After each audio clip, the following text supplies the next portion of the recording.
On this episode, we discuss how at 33 years old, Kyrie Irving already had a championship while my guest had zero. My guest is Denney, and in all fairness, he never played with LeBron, but he's one of my closest friends, so I brought him back after his appearance on season 1. Denney and I love hanging out and BSing, and usually when we do, we end up hating on the Cowboys. We laugh at dumb things like the Cowboys fans and agree our favorite team outside of our own is whoever's playing the Cowboys. We also talk about Denney's possible illegitimate son, little Denito. Let's jump in.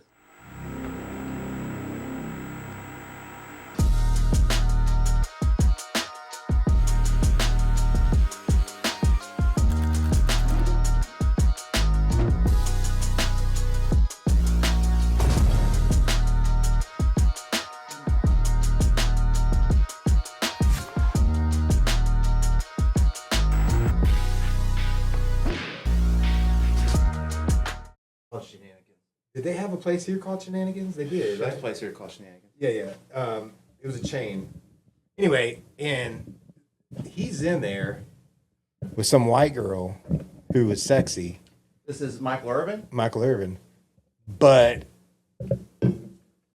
that white woman was not his wife.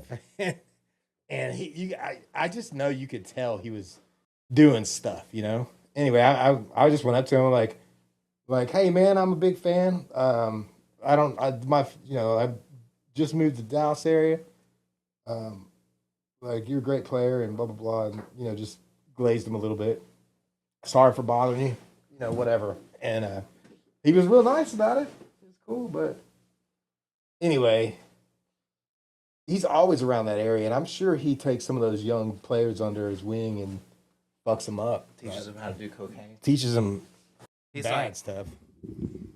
he's like, let me teach you how to do cocaine responsibly. Yeah.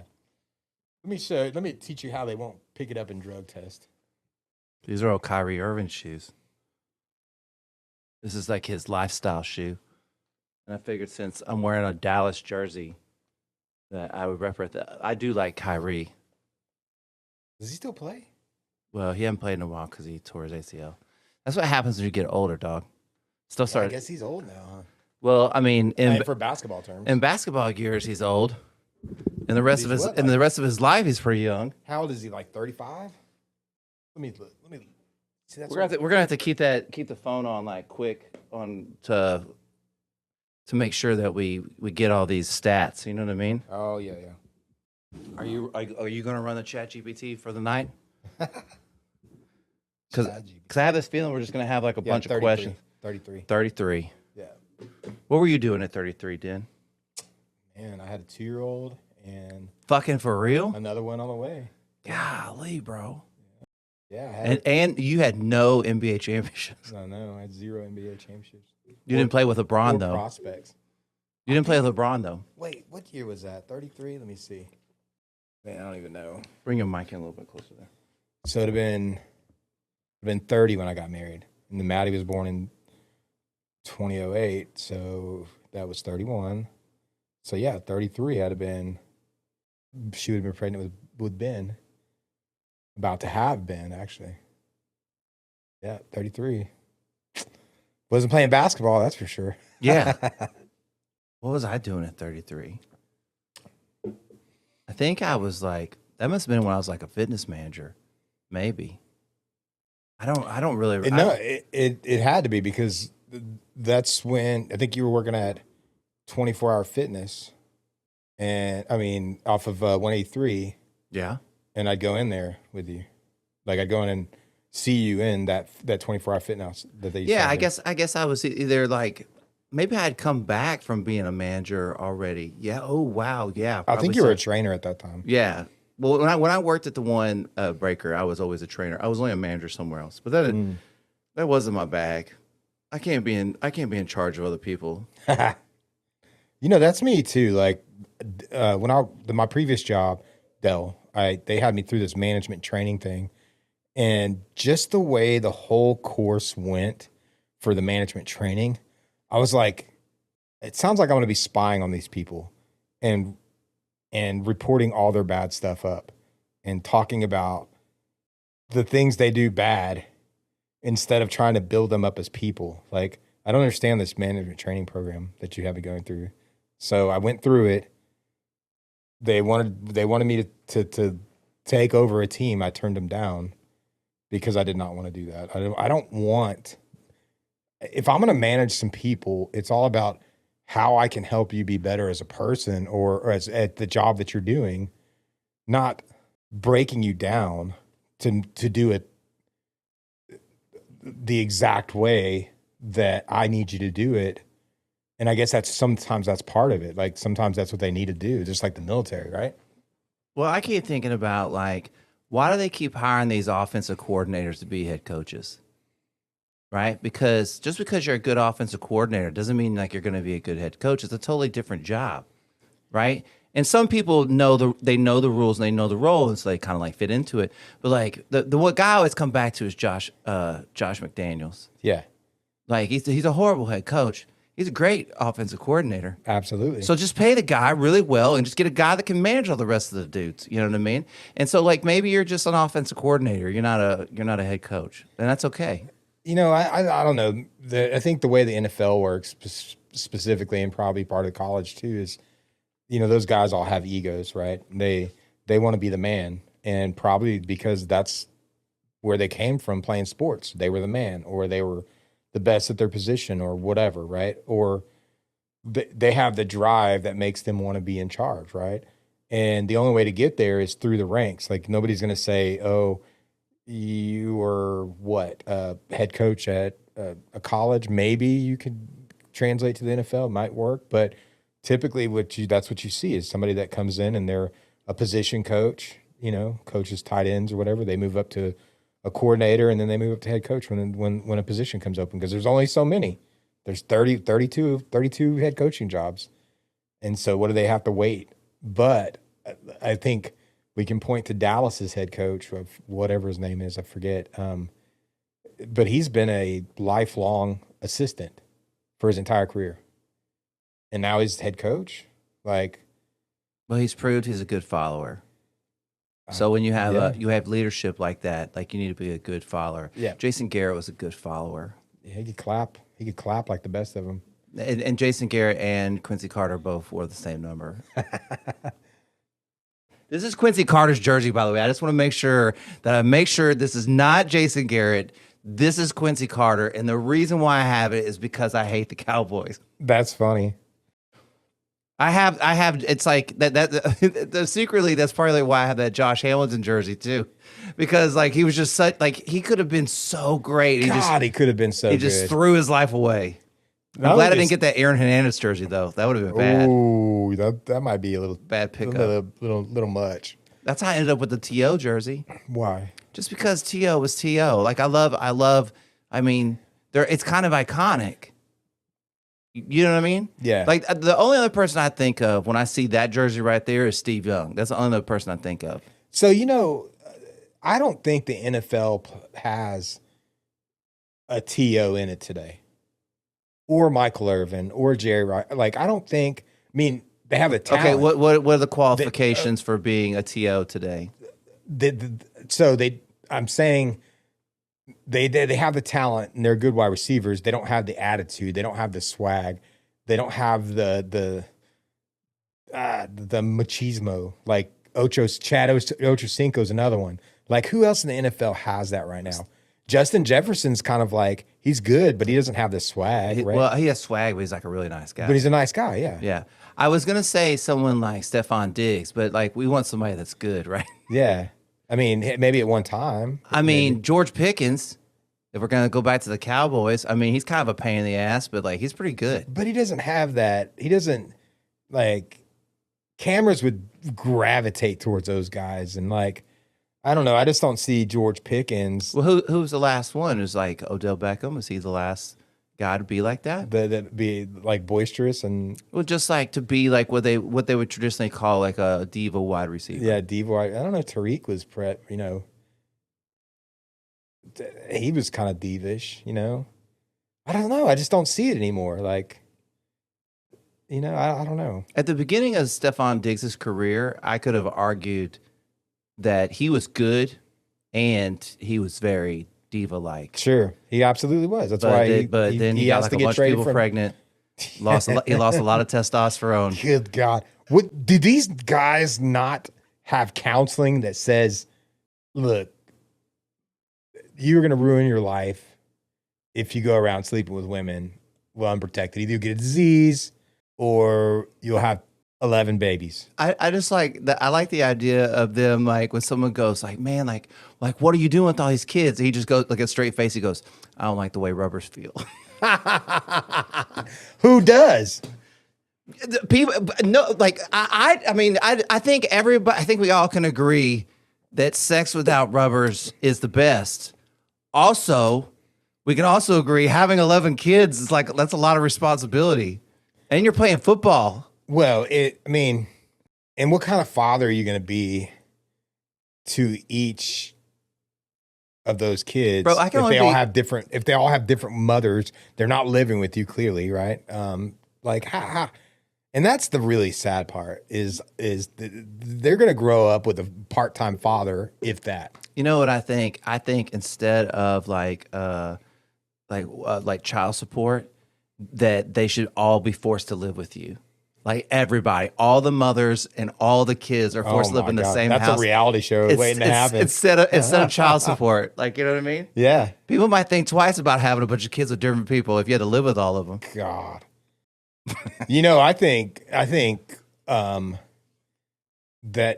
a lot of people point to these communities, these ghetto communities, whatever you want to say about them, but I think the breakdown of the family structure is a lot of what's going wrong with our current society. Not to get off the track of sports and stuff, but we don't have that modular family structure of a man and a woman who are there to further their names and have children and then have a support staff to raise outstanding young human beings. Parents aren't involved in their kids' lives. The dad or mom leaves the situation, and then you're raised with a kid that is only getting half of the message from one side of the parent structure or not. And I think if we could refocus a lot of our messaging back to that traditional family structure, I think a lot of problems could be solved. I don't, you know, I have not gone to church a lot, but I wonder, like when you say that, I want to paint it with a broader stroke and go, people just don't know how to have relationships in general, right? So like, you know, families are broken through divorce. It's just not just minority. There's all kinds of reasons why relationships are broken and people, you know, family structure is broken, right? And so did things like church, like, this is going to sound so fucked up, but like back in the day, like force you to be nice to somebody, you know what I mean? Because you're like, you go in church, you go, oh my God, here comes Miss Johnson, and she's going to ask me about whatever, but I'm not going to tell her. But like, and maybe you were having all that fight between yourselves, but like, you still said hi to her. You had to be nice. You had to be polite. You had to be cordial and doing all that stuff. We don't have a lot of that practice anymore. You know, we don't. Because and a lot of times you see this with like really old people. As they get older, they don't know how to like interact with people because they don't interact with a lot of people. So then you put them out there, and it's like a dude that hadn't played football for 20 years. You're like, hey, get out there. And he's like, what the fuck? Yeah. You know what I mean? No, I agree. And I see it with my dad. He's basically a shut-in these days. And Dad, if you watch this, I love you to death. And I'm not talking bad about you. I get it. You know, you want to do what you want to do. It's your life. And I just, like, I don't ever want to be myself in that position where I don't have anybody else, like a partner that I can, you know, as hard as relationships can be sometimes, that we can grow old together and be there together and not just be by myself. It's not a fear of being by myself. I'm just the type of person that I need social interaction. I want social interaction. And I don't know, I just couldn't imagine just my day, every day, getting up, making food, watching TV, making more food, watching TV, then going to bed. Like, I don't understand that. Okay, so I think a lot of people get like that because they have bad interactions with other people, right? Okay, so my question for you though is, you obviously have to have bad interactions with people. I mean, it has to be like, there's no way you don't. You don't know the good without the bad. So how do you like manage to keep that positive outlook of like, hey, I need to be around people and be social. That's important to me. I'm gonna have to take the chance that I'm gonna have some bad interactions as I go do this. Because I think a lot of people don't know how to do that. Is why I'm asking. You mean, I don't know. I just, when you say a bad interaction, like I'd have to understand a little bit more about like what a bad interaction may mean, because well okay, so you like being social. yeah. Okay, so and whatever that means, like whether it means at work or with your kids or with your wife or with friends or whatever, right? But ultimately, sometimes something goes wrong. Like somebody gets pissed off at somebody, or or like someone else is having a bad day or whatever, and that will make a lot of people go, "I don't want to go out anymore." I got you. Yeah, you see what I'm saying? Yeah. So I can bring up a specific example like that. My buddy's wife is very opinionated about our current president, and we don't necessarily agree on a lot of anything when it comes to that. When she gets drunk, she likes to talk about it, but it's not really talking about it. It's more like, I'm going to yell at you and spout my opinion. And so I'll just like won't engage, but man, this one time something snapped, and I was like giving her facts, and I was giving her whatever, and she just wouldn't hear it, and she was like, just stormed out of the place we were at and went and pouted for a little while. And I'm just like, for me, it's like, do I want that person as a friend? I maybe part of me, I need to control like those types of interactions. Maybe just walk away, because I don't think she's a bad person and that she's meaning to get as angry as she did or whatever, right? I think she just has no filter maybe when she's drunk or when she's drinking. Like a lot of people don't. Yeah. And she maybe I guess her previous relationships, men were subservient or wouldn't espouse things, but like, that's not me. That's not my personality. Like, so I think it's a learning experience for me, but I don't think that's ever going to, from my personal view, make me not want to go and be social. It's just maybe learn how to control how I interact sometimes with people who have those types of issues when they're drinking or whatnot. I think that there's some sort of I've come to some sort of place where like I realize like I'm only responsible for me, and then outside of me, I'm responsible for my daughter, and that's it. Yeah. That is it. Mm-hmm. And and even having a partner, and even having a wife, she is still responsible for her, and the only responsibility she has is y'all's kids, the same way you do, Mm-hmm. right? But to like, you're not necessarily responsible. So like, if I go out and someone acts like nuts around me, or like like has all those kind of interactions, I go, well, this ain't got nothing to do with me, because I'm just showing up here. Yeah. You know what I mean? And now the unfortunate part about it is, like, being that I'm a curious cat, like I want to ask questions, but most people get pissed off more, But I think that's because, again, we're back to the idea of like, I don't know this person, but I'm going to go out on a limb and say they probably don't have very much practice talking to people. And probably what they do talk is a lot of online, or it's a lot of one-sided in one way, whether it be like to like a chat bot or writing on a message board or, whatever. It's one-sided. There's no, and then if somebody comes back in online, you can go like, fuck you, or block them or whatever. So it's not like, because you can't do that in real life. You can't. Yeah. You know what I mean?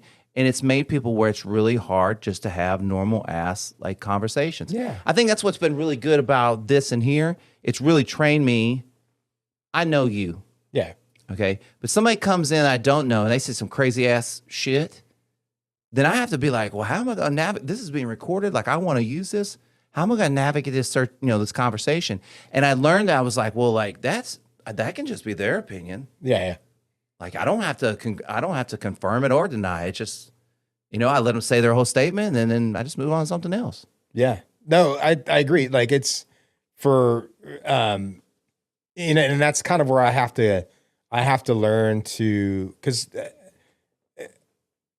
people can't have open, honest conversations in these days and disagree with each other. It just doesn't seem like it's possible unless unless you have people that aren't acclimated to what's social media and maybe the echo chamber that they're used to espousing their opinions in, right?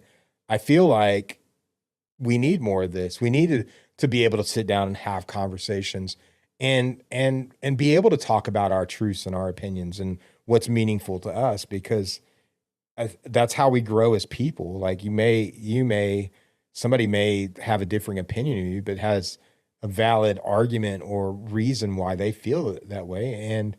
And do you really want to shut that person out of your life because you don't have the same values or morals? And they may be, very, it may be very advantageous to both of you to just learn and have a conversation. And we miss out because we don't as a society do that and sit down anymore and do that. I don't at family dinners and stuff. I don't ever really talk about how I lean politically, because I just don't see any point in it. Yeah. And plus, like, I remember this quote by Michael Jordan. He goes, "Republicans buy shoes too." And I just thought that was, right. So anyways, but it's weird how people assume how I think just by the way they talk to me, like I'm already agreeing. Yeah. Like they say it as such fact that like, you already know this. I'm telling you, but you already know this. Mm-hmm. And it's so weird because in my head, I'm like, well, like you didn't even ask me what I thought. You didn't ask me how I thought. You just told me this is what's happening. Isn't that disgusting? Isn't that, you didn't ask me what I thought about the situation. You already told me and want me to confirm what you think. And I think that's what a lot of online, it's a lot of confirming of like what you think. Echo chambers. Yep. You know what I mean? And I think, I'll tell my political thing. If we were in a state that made you register for a political party, I'd be independent. Like I don't ever want to be, and it's not that I'm sitting on a fence one way or the other. I just feel like my political beliefs align more in a kind of in a centrist way. And I would say I probably lean more right than I do left, from a standpoint. But really, I just want people to be able to live their own lives and not force others to live the way they want to live, right? Like, I'm not telling anybody that you need to go to church and you need to have 2.5 kids and a puppy and a cat and you must be a Christian or any of that. Like, I don't care. Like, I don't want you to, don't infringe on me. I want to infringe on you. And that's kind of the way my beliefs are. It's very libertarian, maybe, if you will. I didn't start voting. I think the first time I voted was 2008. Like, that's crazy. I don't think I only could have voted twice before that. It doesn't matter. And I voted twice in 2008. You did? No, I'm just kidding. I don't even believe that. And so, like, I've always voted who I thought was going to be the best dude. Yeah, that's what you should. I didn't lean to any party, so like that's still the way I feel about it now. Like, I'm going to vote for the best dude, and I don't know what that makes. I mean, I guess everybody can find a problem with anything that you're doing. So I'm sure as I make this statement, someone's like, "Well, that's a problem." Okay, well, it's my problem. It's not your problem. You know what I mean? Yeah. Like, but I don't know why. I don't know why it's so important. Like, yeah, maybe these are made up stories on the internet, but like you hear people like talking about like they can't date the person they're dating because of like the way they feel politically. You know what I mean? Like me and Aaron, we don't even talk about politics. Yeah, it's so stupid. Like we don't like, you know what I mean? That's not even. We got way bigger fish to fry. Like we're trying to raise a kid. And do it. Like I mean, she doesn't even know things that happen. Mm-hmm. She's too busy watching murder shows and like, but she watches all the time. I go, you're just planning on how you're going to kill me. Yeah. She's trying to figure out a way. But here's the thing. Like, she would leave so many clues. Like, she would just leave such a paper trail. They catch her like that. Yeah. They'd catch her so quick. Well, hopefully that never happens. But yeah, I hope but I mean, I'll put you on the case, Den. Yeah, put me on the case? If I get murdered. I'll start mowing people down. No. So, okay, I was thinking about this today. How old are you? 48. Okay, at 48, what is the perfect day, then? What would you like? What time do you get up? What do you do? What do you do that day? What is the perfect day? Oh man, I mean, I don't know. Like, so a perfect day is subjective because if you did everything the same day, then it's not going to ever be perfect. It's just going to be normal, right? And so, I would say like some of the best days I've ever had is, like, no, it's no secret. I love Costa Rica, and I've been there. I've been going there for a few years, and it's the best fishing I've found. I've been to Venice, Louisiana, to go tuna fishing, and Cabo, and Cozumel, and a bunch of different places. Haven't tried Florida yet, so maybe I need to go try Florida. But it's just cheap to get there. It costs about $250 for a plane ride, maybe $300 round trip. If you can find a deal, maybe even cheaper.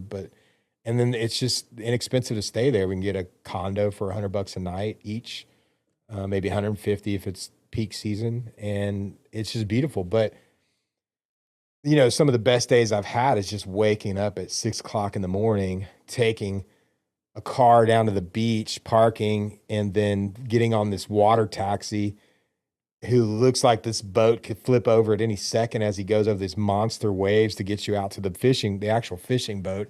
And then you get on this boat, and it's called the Suétalo, and it's a little old, dilapidated, and you're on there with some guys that speak broken English, and you get on, and you see these beautiful views around you of these awesome coastline, and then you go out about an hour, and they start putting the outriggers out and putting all these deckhands, and meanwhile you're just sitting on these padded benches in the back, kind of laying down with a homemade torta or whatever they brought, these deckhands brought with you for food, and you're munching on that with a cup of coffee and just looking at this beautiful ocean, and then next thing you know, you got something on the line, and you just fighting a big old tuna or a big old marlin or whatever, and that's to me, I mean, I don't know that it gets any better than that. Like, why don't we just do that every day?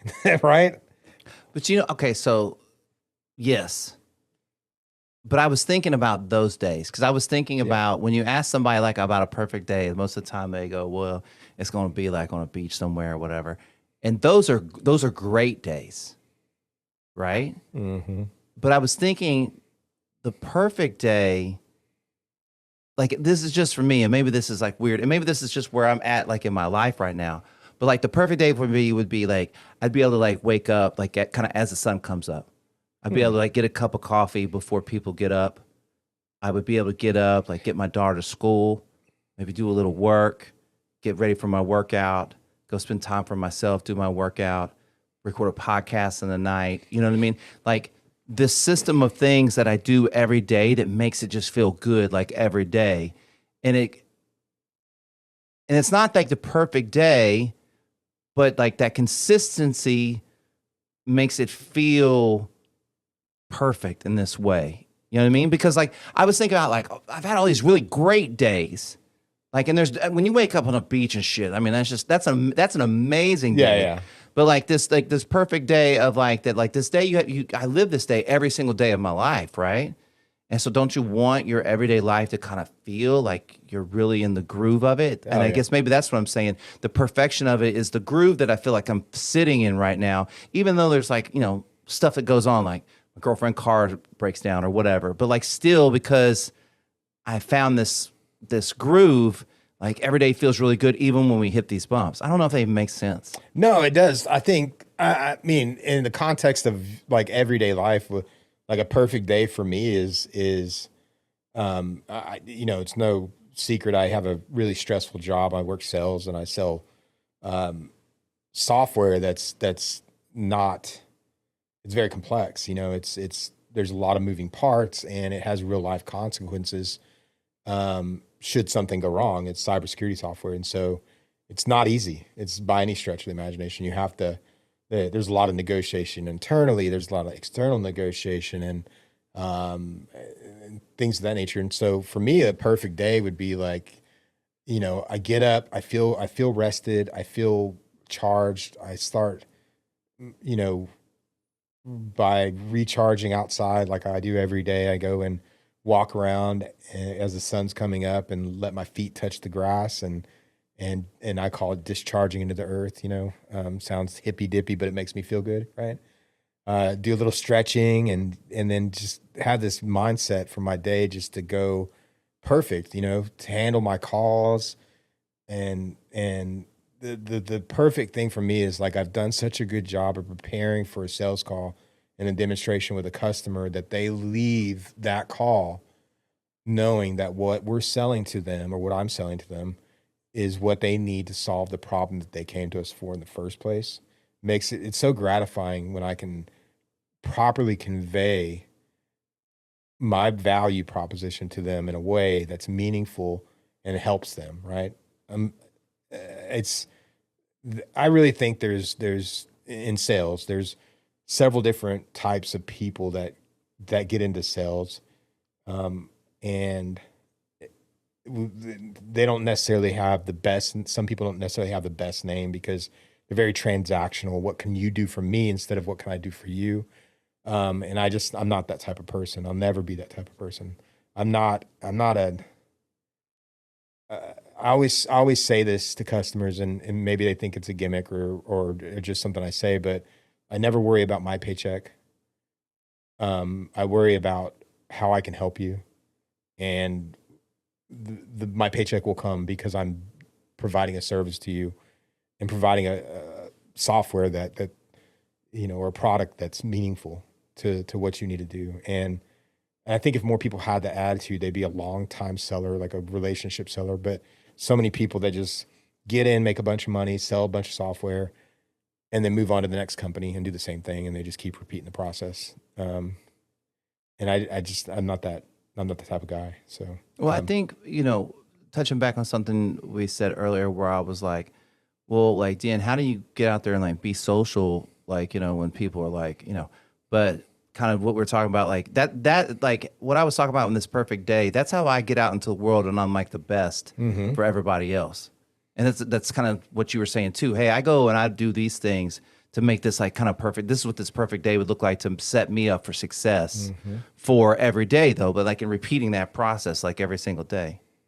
yeah. But you know, you're always obviously going to have days where you feel bad, you have allergies coming or, you know, you're sick or you just generally you couldn't sleep the night before. I had a day like that the other day where I was up at 3 a.m. and I just could not sleep. And I don't know what it was, but for that day, I couldn't sleep. I wasn't thinking about anything. I wasn't off, but the next day I was off. It was not a perfect day. And so you have to have those, I don't know if it's bad. I mean, you have to have those days that you have to struggle to. But I think if you can always try to flip a negative into a positive, and if you can take those days that you're not doing the best, either physically or you're sick or whatever, and still perform, still get your workout in, unless you're like really sick or whatever. If you're tired, you get your workout in, or you go the extra mile at work on the days that you're not feeling your best. That's when the results show, and that's when you perform better than other people. And it's a good lesson for life too, right? I was talking to this dude. He played major league. He pitched in the minor leagues, and he said the difference between the guys in the minor leagues and the guys in the majors are when the guys in the majors have bad days, they just figure it out. Like they overcome their bad days. You know what I mean? Their bad days aren't nearly as bad as other people's bad days. You know what I mean? They're good. Their consistency, that level of consistency they bring up, so they don't have real crappy days. They just have kind of bad days. Maybe one real bad day every once in a while, right? Like when a pitcher has like a horrible game or something. You know what I mean? Like that's why they're in the majors, because they're able to their consistency bar is higher, because they just do more when they're having bad days, you know? And I think they're probably really good at compartmentalizing things as well, right? I would think you'd have to be, You'd right? have to be. I think anytime you're a professional athlete, you'd have to, you know, let's put this over here for now, and focus, you know. Bro, when I talk to some of these kids about like these baseball kids, things like that, Yeah. like everything else is going on in their head except for playing baseball when they're trying to play baseball. But I really think, like, look, this is just my 2 cents. If you have a kid and you want to be an athlete and you want to be a good athlete or just like even an okay athlete, like you need to be off all devices like as much as possible. Like if there was a way to Very much limiting them at least. limit to like schoolwork Mm-hmm. and then like no video games, no phones, no like TV could be fine, you know what I mean? But like the stimulation of that, like your brain's moving so fast that when it comes to doing something like hitting a baseball, you can't slow it down. You have no ability to slow it down. And that's what I see. It's like the phones and stuff raise the anxiety, and then now you're on the pitcher's mound and your anxiety's starting here instead of starting here. Yeah. So now it's going to here instead of just to here. And then like, the wheels are falling off. Mm-hmm. I think there's no getting around it, and your daughter's not in grade school yet, but that's how they're learning these days. Everything's through a computer. She's, Everything is through a computer. we don't do a lot of this. We don't do it at home. Like she doesn't have devices and like things like that. And so she knows how to use them. Like it's not like she doesn't know, but like if school's going to be like that, then home's going to be like, we're going to have to figure something out. Yeah. I don't know about elementary school. I think probably in kindergarten and first and stuff, they still probably finger paint and stuff. It's been a while since my kids were in that group, but I just look at the way they learn. They don't even carry school books. They don't have lockers anymore. Well, she goes to this Montessori school. My kids did too. Right. It was a great foundation for them too. Oh, by the way. It's a great foundation, but I can see it being totally fucked in like the first couple of years of going to like a regular school and getting on devices. Quickly. Again, I don't think I could be wrong, but because again, my kids started elementary school in the 2010s, so we're a decade past that, but I don't know that they're handing out laptops to elementary school kids yet. A lot of that changed though during COVID, because my daughter was in 6th grade at that point, and they had to go learn from home, so a lot of kids got devices. She was in 5th grade when all that went down, almost through 5th grade, and so like maybe they do now. I don't know, but all the learning is now done on computers. It's crazy. That's why I'm glad my daughter is taking, and my daughter and son actually are both taking a lot of art classes where they actually still do pottery. They do ceramics and drawing and they're not just glued to a screen, because when they come home, they sure are. So did you see that? Did you see the episode of Peyton and Eli when they had George Jr. on there? George W. Bush, not the dad, but the son. He's like in his, God, he's got to be in his like 80s, right? But he became a painter. Yeah, no, I've seen some of his paintings. They're right? not bad. And like Not bad. they're pretty good, Yeah. right? And like he was talking on the show, and I couldn't help but think his attitude is just like fantastic, right? Yeah. And I was like, that painting and the interactions, the things he does, those things like really pay off. You know what I mean? Yeah. It's like when I think about like the podcast, I think about like how it's helped me. It's like painting. Yeah. It's like this other thing I'm doing, stretching myself in this other way to learn and grow and all this kind of stuff. And it works like that for me. If you take the time to put into it the way I'm doing it. If you're just like kind of rushing through things, it's like rushing through a painting. Like, what are you really going to learn rushing through a painting instead of like really taking your time to make something, Well, it's the old saying, anything worth doing is worth doing right? So Did Toby Keith say that? I don't know. My dad told me that all the time. So Your dad's Toby Keith? no, maybe. Who knows? I don't think Toby Keith. I'm never going to give my DNA to one of those testing sites. No thanks. Who are the people that do that? People that are trying to make sure a kid's theirs. But like, I'm not giving. Oh, you mean like ancestry? Yeah. Okay, like so, like what you're saying is that you're not going to give your DNA to like 23andMe, none of these places, right? Those, yeah. Okay, so I'm not either. But why are you not doing it? You scared you have kids out there or what? I mean, maybe. No, I don't think so. Okay, well, hang on, back up. I was pretty safe, for the most part. Okay, right now in your heart of hearts, do you think you could possibly have a child out there?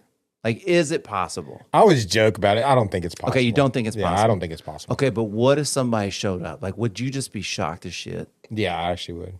Because I think the same thing. Yeah. I think if someone showed up out of nowhere and they were like just some random girl, that sounds sad, that I slept with, and she's like, this is your kid, I would be like, no way. No, I would be. No way. It'd be like one of those shows where like there's a murderer living next door, and they ask the people like, "Hey, did you know that?" And they're like, "I had no idea." I would have no idea. I've been married for almost 20 years now, so like, and I get like some people are unfaithful, but I'm not, and so like.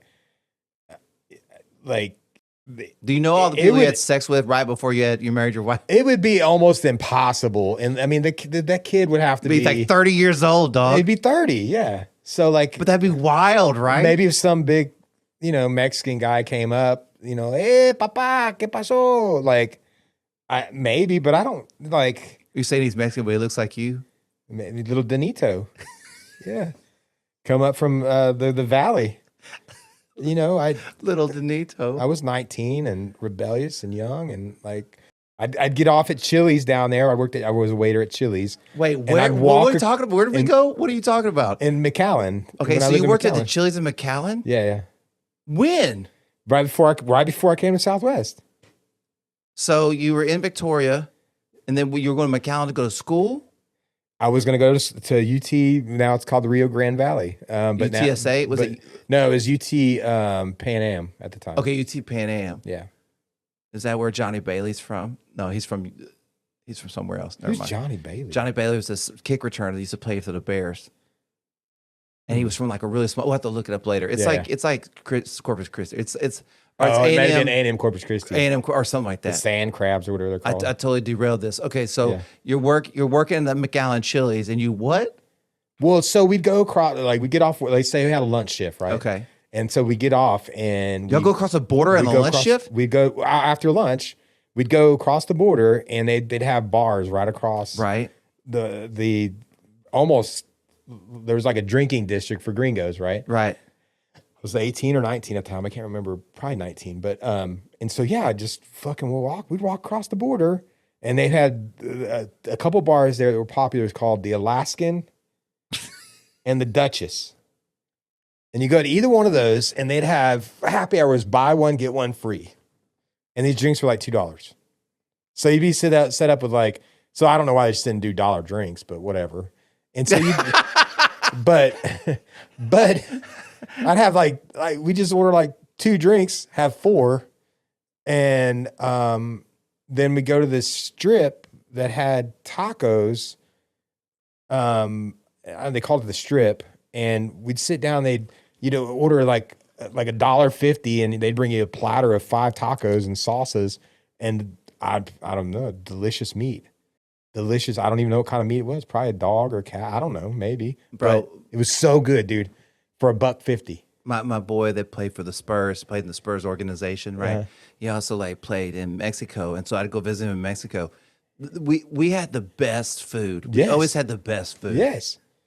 He knew all the spots, and just be like, because these basketball players, they eat just like tons of food. So you get like 2 burritos, one of them to go, and kind of stuff like that. We just get all these tacos. It was amazing. But anyway, I bring that up because we partied down there. We had a lot of fun. So who knows? Like maybe a condom broke or something. Who knows? Little Denito. Little Denito could be showing up on my doorstep any day now, asking for his inheritance or something. I don't know. Who knows? He's probably in the cartel. Hook up. What?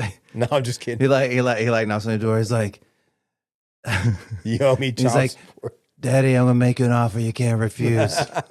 Join us. We need you to be a mule. We're gonna stick drugs up your butt. Mm-hmm. We need you to go to Costa Rica for us. Yeah. You know, it's I heard recently my buddy was asking me if I wanted to go on a fishing trip. He's like, dude, my gills are drying up. I need to go. I need to go fish. I'm out of fish. Like we bring back fish every time we come. Close to 80 pounds or I mean, so. I don't ever get any of those fish, but I've heard about it. Well, you should go fishing with us. Well, just bring me back some fish. Why don't you just go fishing with us? Well, I mean, I can do that, but like Yeah. I've never. I mean, y'all are already catching fish. Well, that's true. I'll bring you back some. I'll pay Because I'll it's get- like, I'll I'm not give you going some to pay money. anything. I'll give you some. Like a lot of I times. just want to try it. Like, Like- I don't know what this fish tastes like. It's yellowfin tuna. Oh, I or, thought- what- or mahi or, Well, you said something about blue marlins. well, you don't eat those. You throw them back. Oh, Yeah. so you don't know what you like when you throw it out there. You don't know what you're reeling in until it gets close to the boat, or Yeah. what? It's usually when it's off. You How can big are tell. those tunas? The biggest one I ever caught was 180 pounds. Well, how big of a fish is that? Like that? I big? mean, like long? I have a picture of me. I had to hold it like this because I fought it for 2.5 hours, and it was like I put it on my lap. They said it's a pussy way to do it but I've like my arms were jello because I fought this thing for 2.5 hours. We didn't have a chair. We were fighting. We had like small poles. They weren't like the normal poles that you get These on. Mexicans on the boat didn't help you? They're Cajuns. No, when somebody gets on a pole, you don't get off of it till you get the fish in. Okay, I don't know the rules of the sea. Yeah, you don't get off of it. And so like anyway, I got a picture of it, and if I would have held it up, it would have been You cover your whole body? cover the whole body. It was Oh, dang. this big. It's 180 pounds. I don't know what It's the huge. reference is. It's huge. Like I weigh 190 pounds. Is that So- fish as big as me? It's not as tall, but it's Weight is dense. yeah. Dude, we brought back so much fish from that I trip. bet. Yeah. We had a roll your own sushi party. It was awesome. Out of 180 pounds of fish, how many pounds do you get to keep? I don't know. That's a good question. Probably half that. That much? Yeah, maybe. I Like, mean, you was got the head weigh a lot or what? Yeah. The head and like, the fin? I wouldn't say half of that. Maybe 30, 40%. I don't know. I'm just guessing. But I mean, you get a lot of meat. You get Well, I bet you get a lot of meat, but like I was like, if you got 100 pounds out of 180, or like that's a lot. Yeah. But you get those big strips on either side of them. Huge strips of meat. Like Oh, like it's- down the side. It's like a Like when you go you Yeah. go to like HEB and they got the salmon like all like stripped out like that. yeah, that's like that. Except it's big. Except it's huge. And when you cut it on the side like that, these things are like T-bone steaks. They're so big. These guys cut it off the thing for you. You gotta do that. Yeah, the deckhands did. Okay. They better do something. They waited till we got back, and these Asian people, these like They were fishing? No, they were there at the dock with us. Like we cut all our stuff up, we put it in our ice chest, and like And they made backed it sushi up. out of it. No, they were like asking, can we have the head? Can we have that? And we're like, well, what are you gonna do with it? Little did I know, and the boat captain didn't tell us, or the deckhand didn't tell us, but the cheek meat of the tuna is like a delicacy. Like it is super rare and expensive. So these Chinese people, when they gave them this big ass fish, They're going back to a Chinese they restaurant were and sell that shit. they were ecstatic. They were like, thank you. They were like, and we were like, why? Like Dumbass gringos. I know they clearly don't know that this is a delicacy, the cheek meat. They just sit on that dock and just wait for white dudes to come down With these and they're big ass fish. Oh, you gonna throw away head? Yep. We take it for you off your hands. Yeah, we clean it for you. We clean it for you. Yeah. We take all the cheap meat out. You don't want that. Yeah, you don't want that. Yeah. And that big ass fish is probably like a big glob of cheek meat that's like that. Like, Keep talking. I'm gonna get a refill. yeah, no. And so These shoes are ridiculous. they are kind of ridiculous. Kind of big. I didn't expect them. It looks like something a raver would wear to a like a rave.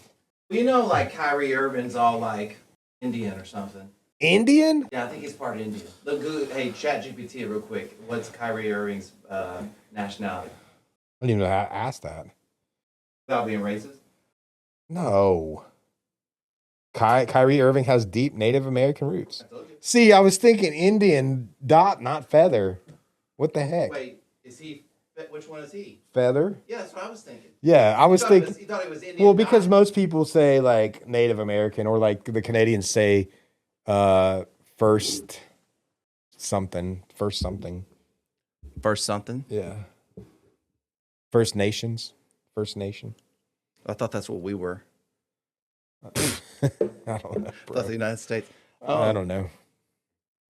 Since we're not doing since I'm not doing a Ask Scotty this week, do you want to ask me anything before I give you the final question? So hold on. Yeah. Yeah. What do you think about? So the thing that kills me is I have no idea where you're going. By the way, we could be talking about football, or you could go into politics. I think it's more health related, honestly. Okay, yeah, go. I'm good at health related stuff. So, but it is kind of political too. So I don't care. Make America healthy again. Yeah. With RFK Jr. Mm-hmm. The thing that kills me is like all these.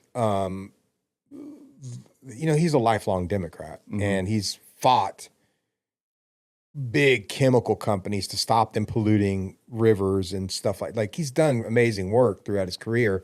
He's a little bit of a nutter, obviously. Thought he was a little bit of a nutter for a while. Like he's a little off, right? I mean, to do these jobs, you kind of have to be. You have to have an ego and you have to be a little off. But anyway, what I don't understand is why people are upset that he wants to remove poisonous stuff from our food supply, like use dyes in our Fruit Loops and cereal that aren't poisonous to our body, like Red 40. And he wanted to remove glyphosate from being able to be spread on crops and stuff like that. And why people would be upset with that. I don't understand it. Okay, so this is a two-part answer. First part is, I don't know sometimes if I really believe that people are upset about things. Like sometimes I think that's just the internet making shit up. Okay, that's my first thing. Hey, that's a good call. But I'm just saying because because logically, I feel like I could sit across from almost any single person and go like, "Hey, we're gonna take all this dangerous stuff out of your food. You good with that?" And they'd be like, "Yeah." So who are these people, right? Like you go, "Who are these people?" Well, I don't know if they really exist, right? But we'll say for shits and giggles, they do exist. Yeah. I think that there's just a certain part of our world. It's probably always been this way, but now it's amplified because of online and media and all these kinds of things that are just here to cause chaos. They're tribalism too. They want their tribe. They're against your tribe. It's part of society. You're just seeing it spread in a different way, but it's always been here, right? Like, I think what's so interesting is that people act like a lot of the stuff that we talk about is new. None of this is new. Mm-mm. Nothing we talk about political is new. And if it is, it's just something like this reshaped. It's something we already fight about, just reshaped with some other stupid way. Yeah. And so every little, you have these major issues it's always going to be abortion. It's always going to be this. It's always going to be that. And so now that people are numb to those ideas, we got to get people fired up about other shit. Yeah. Greenhouse effects. Yeah. And global warming and our cows making and farting, making the greenhouse and Tesla gas cars or whatever. We got to get them upset about something. Manufactured chaos. And I think that, that's why it's so valuable to talk to people, because even when you go out in let me ask you this. You ever met a person in real life that is as crazy as someone seems to be? We'll say, even if it's a bot on the internet, like people say like real crazy shit on the internet. Like sometimes you might you might be in Vegas. There might be some nutty person in Vegas, like yelling on the streets or something like that. But for the most part, the normal people that you talk to all the time, they're pretty. No, I get along, level-headed, right? I get along with just about everybody, for the most part. Yeah, and so I think that's a product of how you are and you show up and how you want to be. Yeah. But if you want to show up in a different way or believe different things, then you might end up being a butthead. Yeah. What about, have you ever heard of the dead internet theory? What does that mean? So there's this... I like it when you do stuff like this, by the way. When you say things I've never even heard of before, and then you tell me about them. It's happened all night. When we were at dinner, like you would say, I'm like, what is that? And you tell me about it. But these are my favorite. Go. Well, it's just like I go down these rabbit holes sometimes, but dead internet theory is basically like at some point, the majority of the internet is going to be perused by nothing but bots, and that humans will no longer interact with it because they have a major distrust for the content that they're seeing or no need for it or whatever. And so everything that you see on like social media or reviews online or whatever is all going to be bots that are out there posting or doing all this stuff. What do you think about this theory? I Did think you see it happening? I could absolutely see it happening. I think you look at Twitter right now, or I mean, that's X. That's the only thing that I'm on. I rejoined it for some reason. And I go on it maybe once a week, but I see it. I'm just like, I'll look at a post. It could just be like a 40. I joined it to follow the 49ers because that's the easiest way to get the news, and the Rangers and the Spurs, whatever. Anyway. That is what's great about Twitter X. Yeah. For news, like updates from your because to get it off Instagram sucks. Yeah. And like to go to the team page of the CBS fucking app sucks. Yeah. I don't want to do all that. I just want to go to the page, give me the updates, what's going on. Yeah, exactly. Yeah. And so like even on like 49er stuff, you see a random comment on there and you're like, that's not a real person. Like what do they say? Well, just like trying to be divisive about like the topic of the post, like inflaming people to like trying to rage bait people. Like 49ers have a beat reporter's name, Grant Cohn, and I swear he posts shit constantly just to rage bait 49er fans. And you have two of them. You have there's people like that out there. You have one, this guy Grant, he has these hot takes. He's always wrong about shit. Has these very cynical in his post. And then you have Joe Lombardi. I don't know if his name's Joe Lombardi. Anyway, and he's the positive one. So you have one that's super, super negative about everything. He's always calling out Kyle Shanahan. The Brandon Ayuk situation is their fault, not his.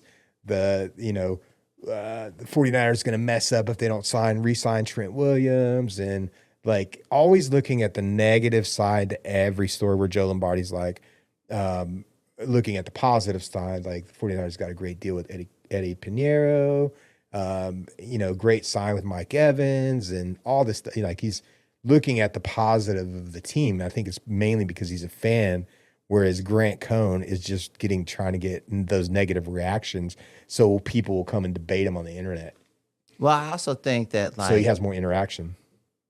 To not make it just simple, but you show up as two characters. You can be the good guy or the bad guy. Yeah. Right? Now, what's this guy's Mr. Negative? What's his name? Grant Cohn.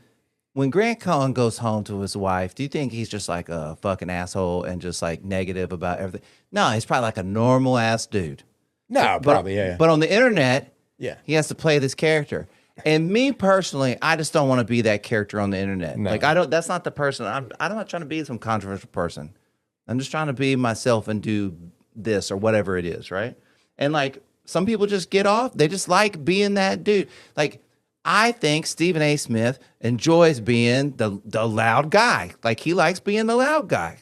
He likes making crazy ass takes and then going nuts. Because he gets more engagement. Yeah, Michael Irvin's the same way. Yep. Except he's on cocaine. Lots of cocaine. I think to this day he's probably on cocaine. He might be taking it intravenously. I mean, I'm not spreading. I don't want to defame him or anything. It's kind of just my opinion that the dude's on something. This is 100%. Okay, so either you see him at that Hurricanes game. So look, it's either two things. He's either on something, right? Or the memories of being in cocaine is so strong that he can rechannel them into energy. His tracers, flashbacks. Yeah, and so then he just channels it when pulls that belt off and he starts whooping that trash can. What?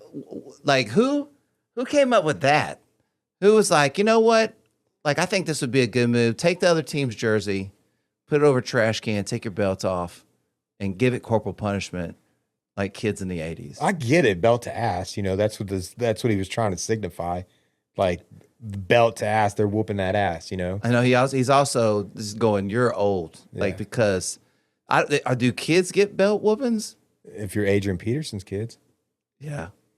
Did you get belt whoopings? I did. I did. I got belt whoopings. Our principals used to spank us in school. Hey, what kind of paddle did your principal have? Is it a wooden paddle? Wooden paddle. They have holes in it?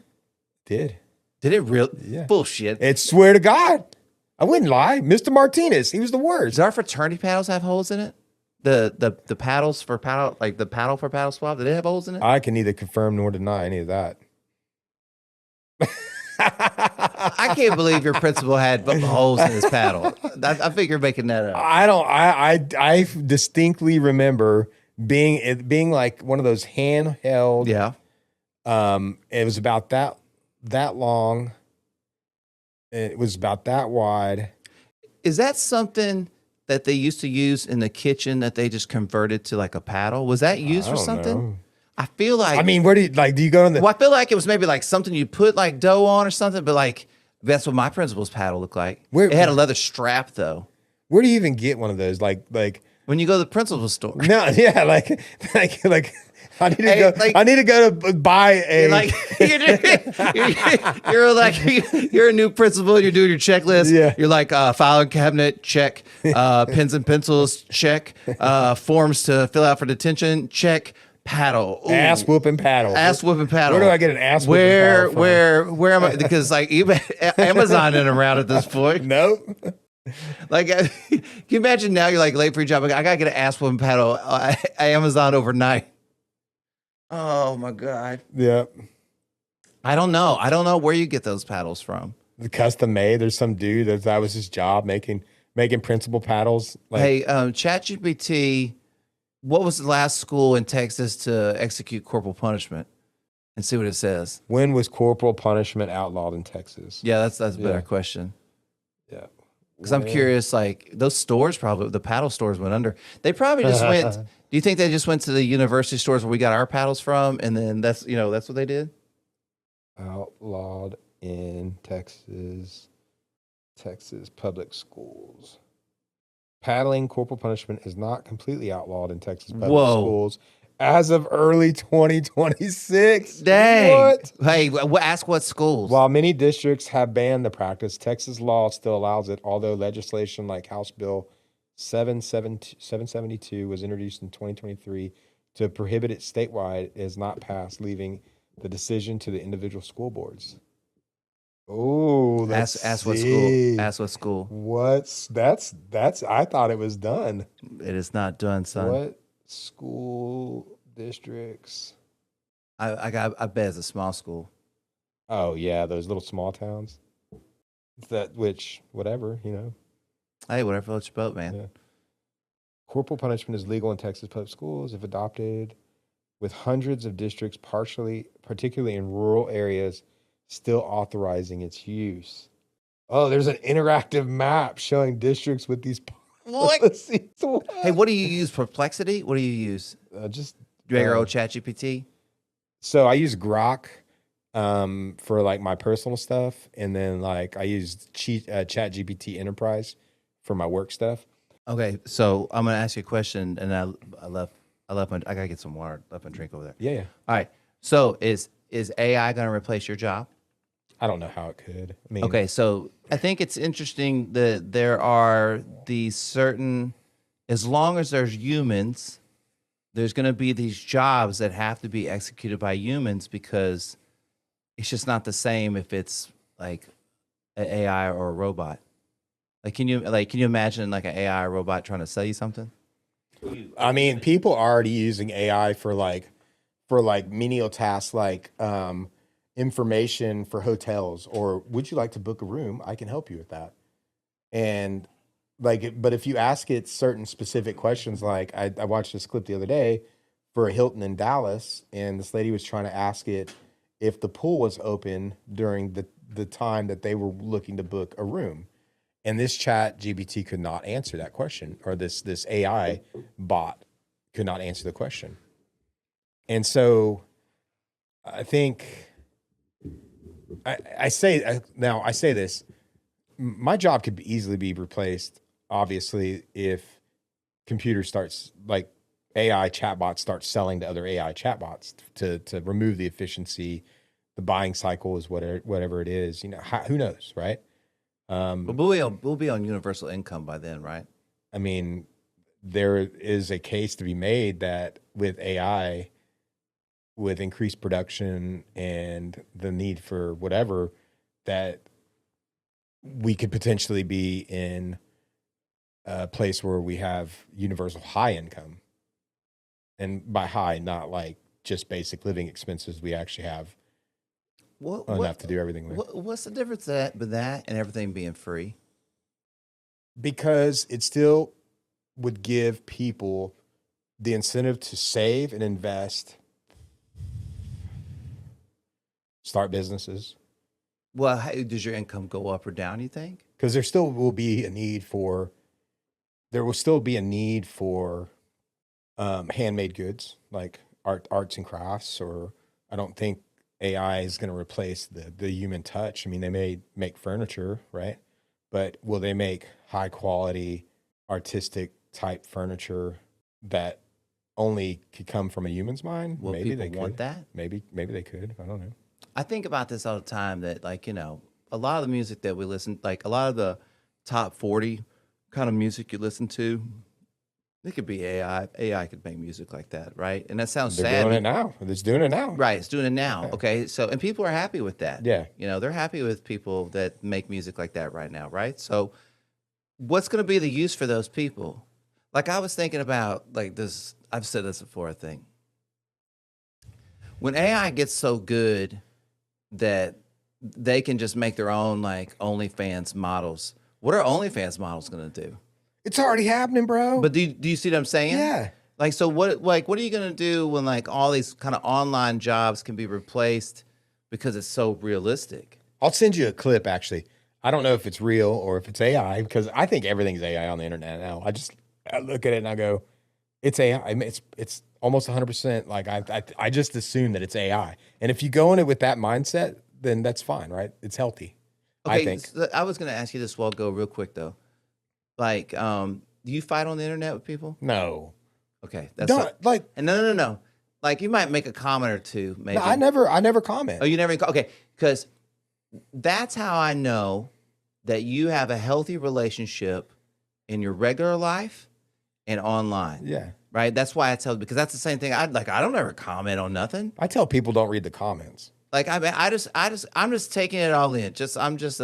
I'm a sponge taking it. I don't have any feelings left or right, yes or no. Yeah. I'm just like, whatever is, like, I'm just taking it. You know what I mean? Yeah. And I don't think people do that. I Now, think they take it in and then they got to either regurgitate it or they got to process it out and what they think, like, it's got to go through their filter back onto the internet. Yeah. You know what I mean? I can show you my ex if you want, if you're really interested. I think maybe I have 6 comments.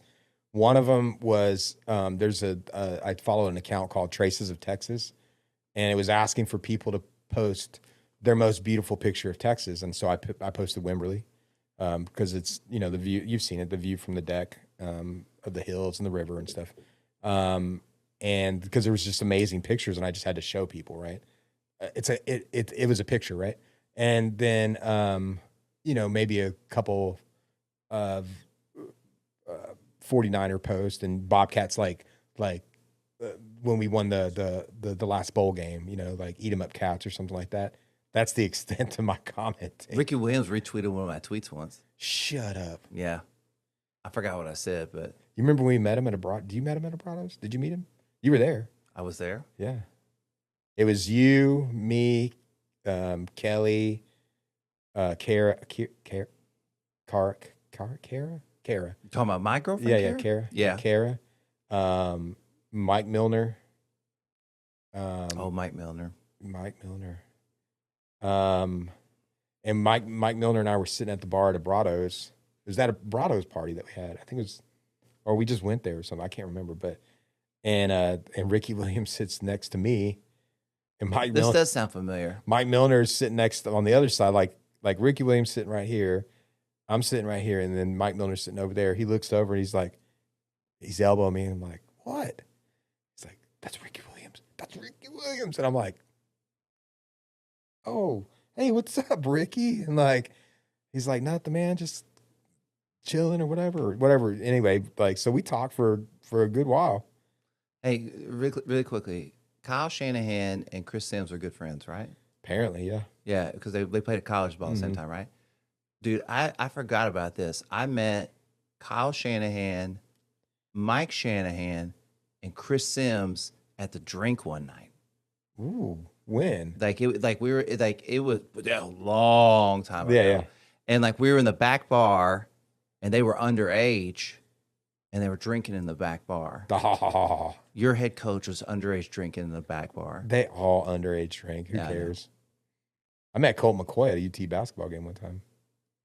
Vince Like Young, outside of the stadium. Vince Young came to one of the parties at one of the bars I was working at. He was real nice.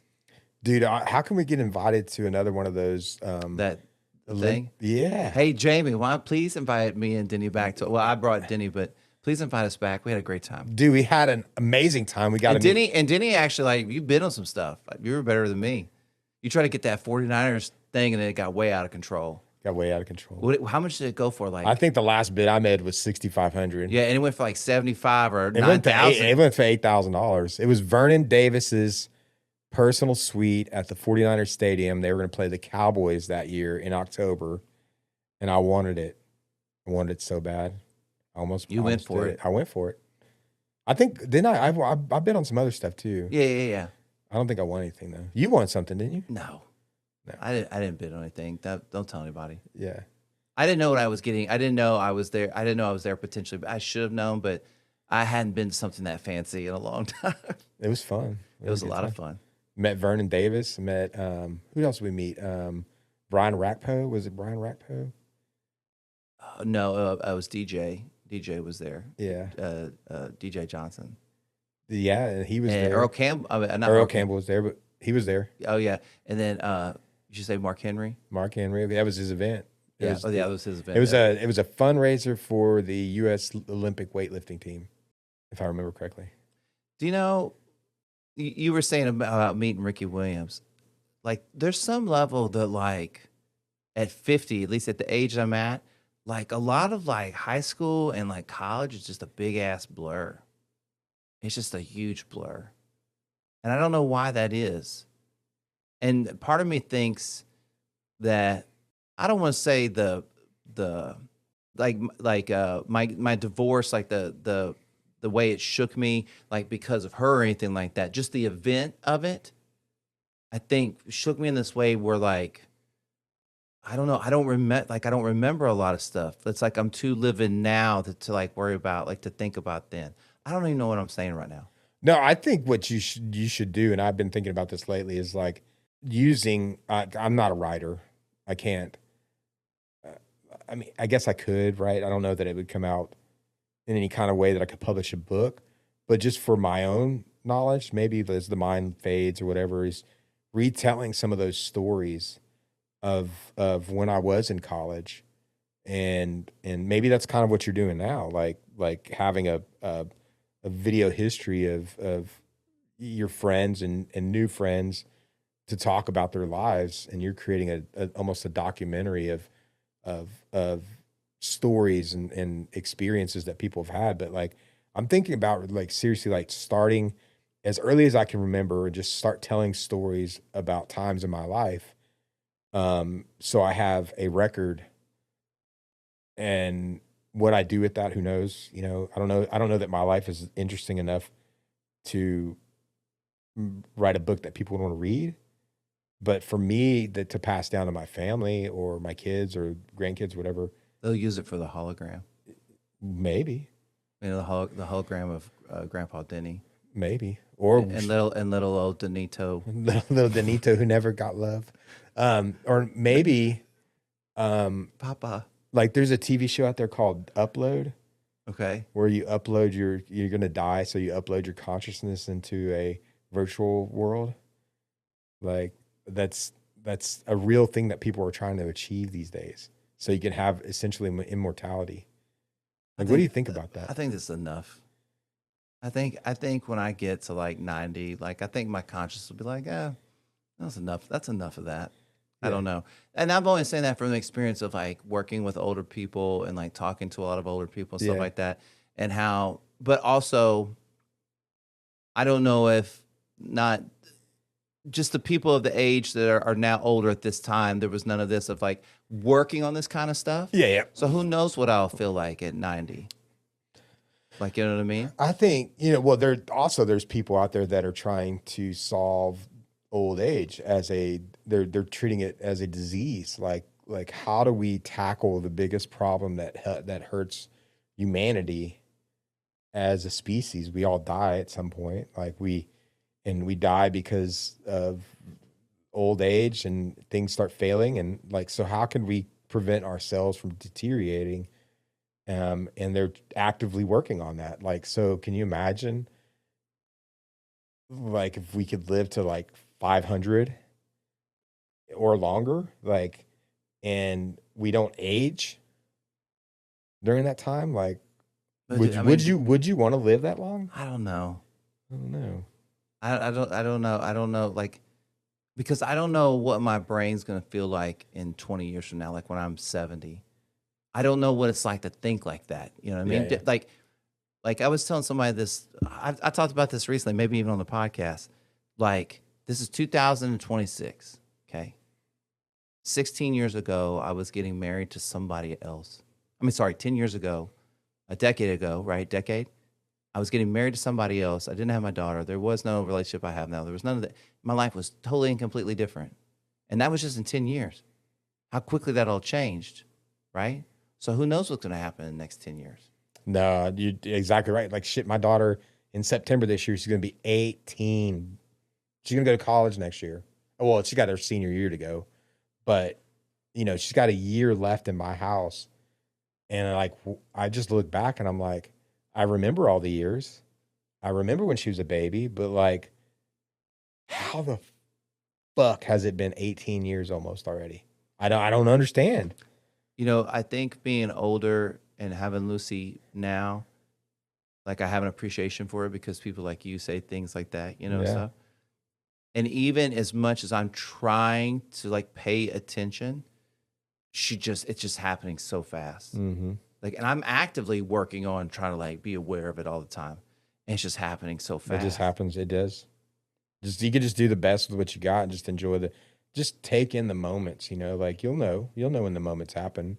Every day's a grind, but when my daughter had her first solo recital, recently last year, it was amazing. She has a beautiful voice. She almost made All-State this year, and that's out of 70,000 kids that try out for it. That's great. Crazy. She's one of the top 15 for her, I'm going to say position because whatever, but it's alto and whatever. Anyway, I'm not a music person, but she's fantastic, right? And so that was one of the moments. And then my son over the summer, he's been doing this coding stuff and selling his little codes to his friends, these projects that he's being commissioned for, and he made $1,200 or something over the summer, selling his custom work to people for Minecraft mods or whatever. And I'm like,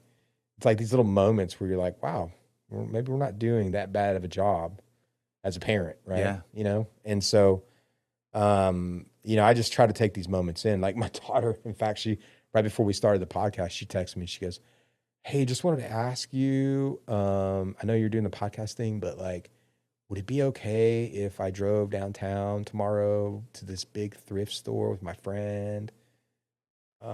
If not, could you take me if you don't want me to drive? And I'm like, yeah, I think that may be a little too much for you at this point. But part of me wants to go have an adventure. But then the sensible side of me is there's one-way streets, there's parking, there's homeless people, there's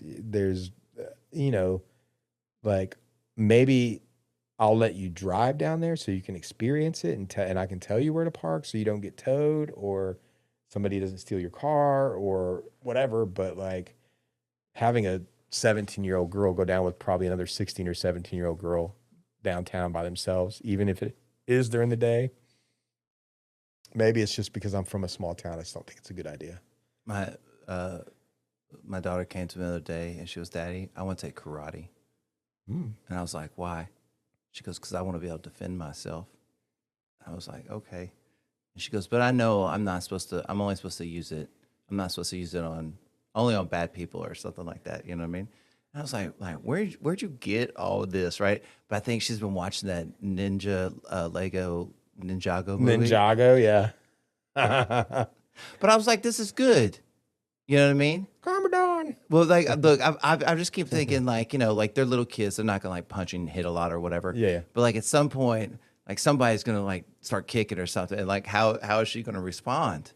How are you gonna respond? She's a sweet little person. How are you gonna respond if somebody kicks you? Mm-hmm. You know what I mean? Or maybe just like the dog in her will come out and she'll just like She'll just go off.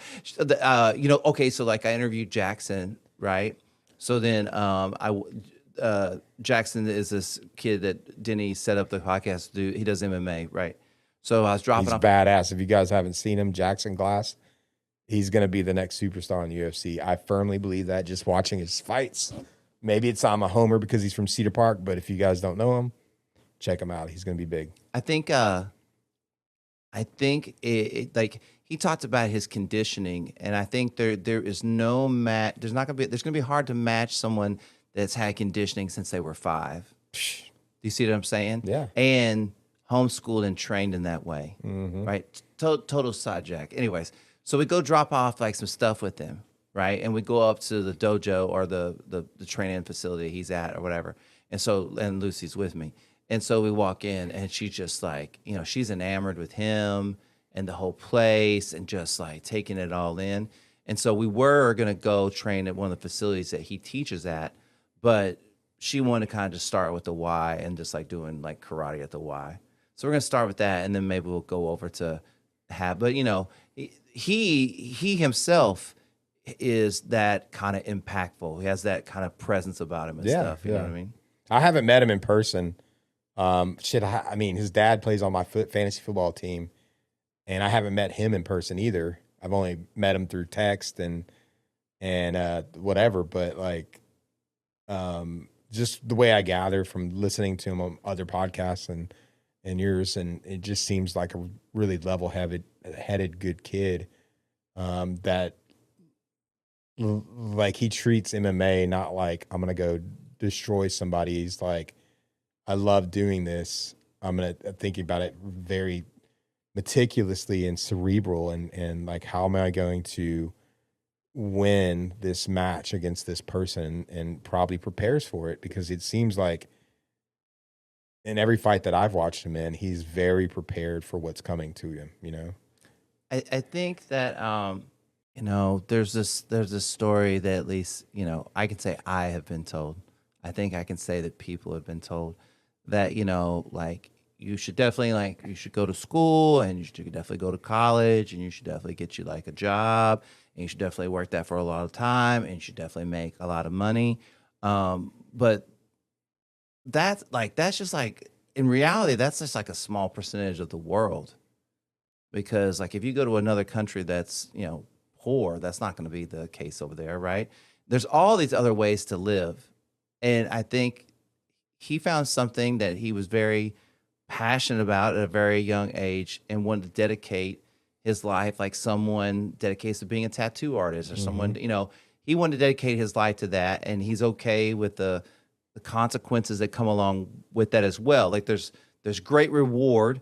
There's also a lot of sacrifice and consequences of choosing that path. But he's good with it. Maybe you're not the richest guy in the world. Yeah. But like, do you really love what you do? And does it fill you with passion and purpose? And he gives back by coaching and teaching other kids. You know what I mean? I'm sure he makes money doing that, but that, he's serving those other kids. So what else do you want in life? Like that is a full circle encompassing. Now, it might not look like what every parent like strives their kids to be, but he seems really happy. Yeah, no, I mean, it's the old adage, it takes 10,000 hours to become an expert at something, right? And so like, but do you want to spend those 10,000 hours doing something that you're not passionate about? Or would you rather spend those 10,000 hours like doing something that you absolutely love? And it goes back now, the way you say it, like go to school, get it, go to school, go to college, get a job, work 60, that's one way of thinking. I think Rich Dad, Poor Dad would have an alter Go to college if you want. But if you do go to college, don't just limit yourself to the job that you're doing. Find other avenues to make money, find something you're passionate about. And I think what I got from reading Rich Dad Poor Dad is like you could, if you really want to you're passionate about helping people and be a doctor, then go be a doctor. But don't lose focus that you also have a responsibility to earn money outside of just what you do for work. And whether it be from investing or buying real estate or buying businesses, whatever you need to do. So that's what I try to teach my kids. Yeah, I want you, if you are really passionate about art, both my kids are fantastic at art. I should show you some of the stuff that they've done, pottery or the drawings they've done. And I'm like, if you really are passionate about art, you're not just treating it as like a job or something. And I really think they are. Then just earn enough money in your, in a whatever job you have, use your spare time for your art. And then at some point when you've earned enough money and you have enough investments, you can do your real passion full time. Right. Well, I mean, that's kind of what I'm doing here. Yeah. Right. But the only difference is like, I really kind of like my job too. Yeah. Yeah. I have a really good job. So and I work for myself. So, but that's ultimately kind of like the same thing. You know what I mean?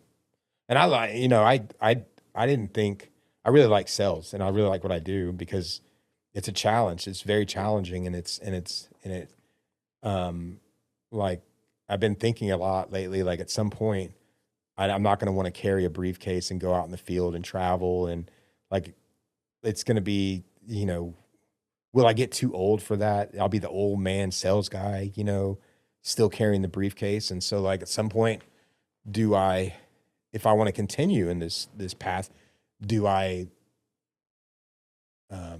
consult or do I go to management or what? Do I want to move up and do an executive level leadership, like a chief revenue officer or vice president, where I'm managing the direction of a company? I feel like I have a lot to say at that, from that standpoint. But at the same time, would I be as passionate about that as I am of being closer to a customer? Right.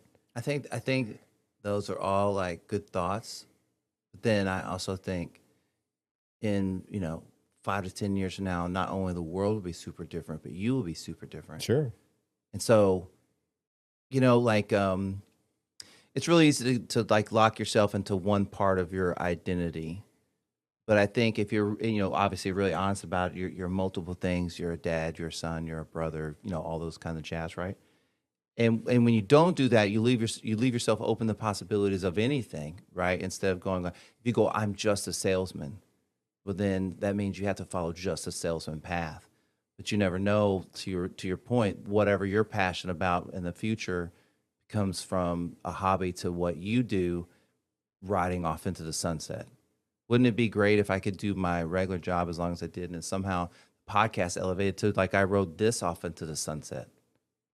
I mean, that would be cool. You know what I mean? I never thought of it that way. Yeah, yeah. You've done enough of your day-to-day routine, and it's no longer something that you enjoy, you're passionate about. And maybe that's what it'll be for me with sales. I don't find the passion in the grind, the monthly or quarterly grind that I have now, that, I just ride off in the sunset and go find a job at Home Depot, and use their employee discount to buy lumber and build custom made tables and chairs and whatever. So what are you going to call that? What? Little Denito's tables and chairs? No, I don't know that I even want that type. I don't know that I'm good enough to, I haven't had the experience. I need the experience first to do some handcrafting stuff like that. Papa, we need money. Yeah, we need money. Little Denito. I need you to make more chairs. This final segment is brought to you by HeyJustBe.com. I believe that achieving balance in the mental, physical, and metaphysical aspects of your purpose through learning, serving, and creating can transform your life into one you truly enjoy living. Want to learn more? visit www.heyjustbe.com. Okay, so as per usual, what I usually do is ask people, what do you do to be the best version of yourself so you can be good for everybody else? And this is like kind of a neat kind of conversation with Den coming in and stuff. So let's do it like this.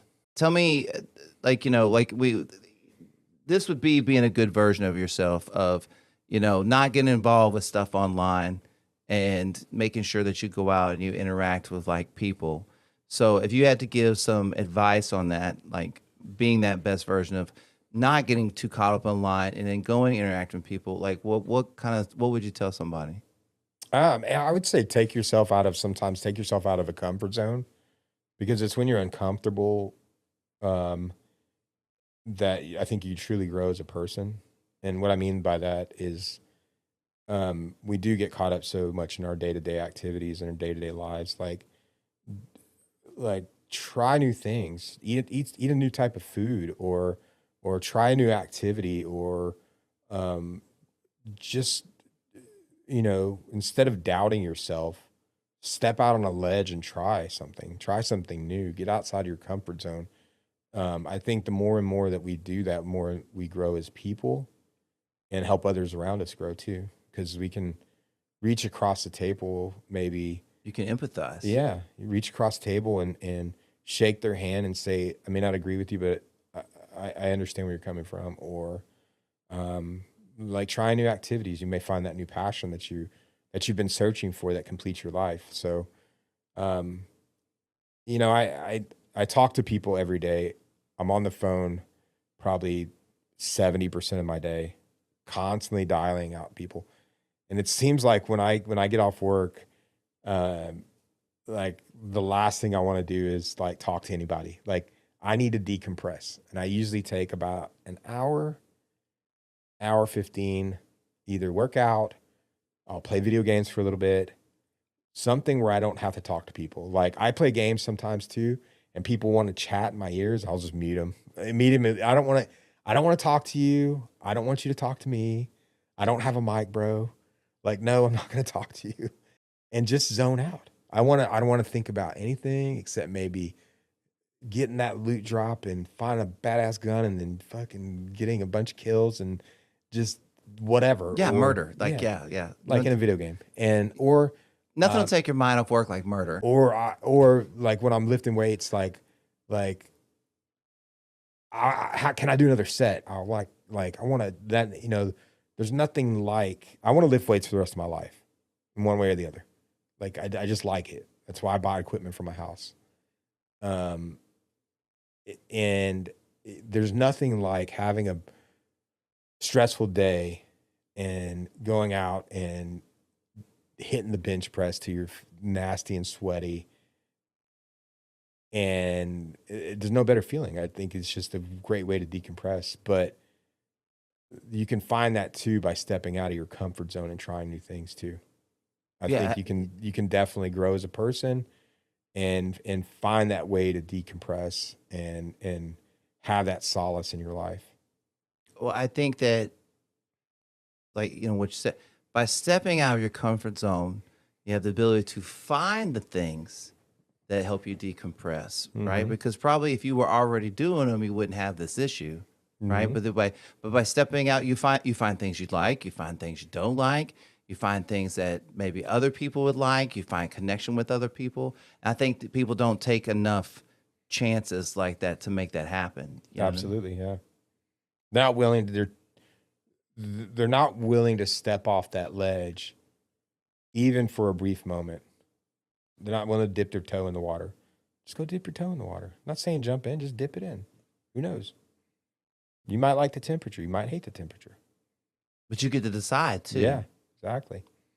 And all the time that I've been doing this podcast, we've never had dinner away from the house. But that was really good. Oh, tonight? Yeah.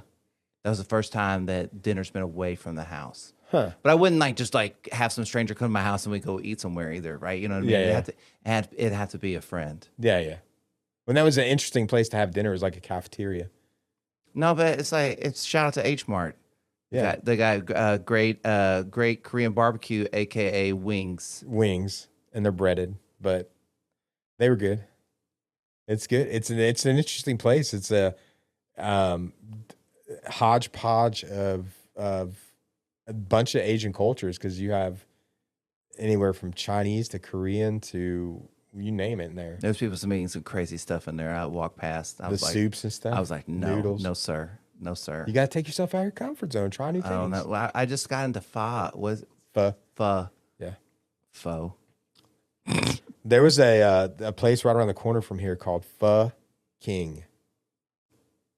Sure. Off Palmer, in that little shopping center over You there. sure when the lights weren't burned out? No, bro, I'm telling you. I never ate there, but apparently it may still be there, but it was Pho King. Awesome. Yeah. Did you have a good time? I did. Yeah. Always. Thank you for coming to do this. Thank you for going to dinner with me. Yeah. Hanging out and talking. I appreciate it. Yeah. You want to give me a hug? Yeah, man. Yeah. All right. Oh, look, you know how to push the mic out, dude. Go left side. Oh, thank you, sir.